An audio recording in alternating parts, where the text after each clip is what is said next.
وتوكل على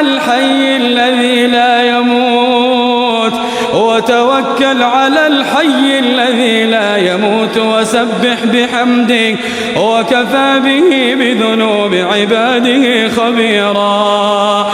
الذي خلق السماوات والأرض وما بينهما في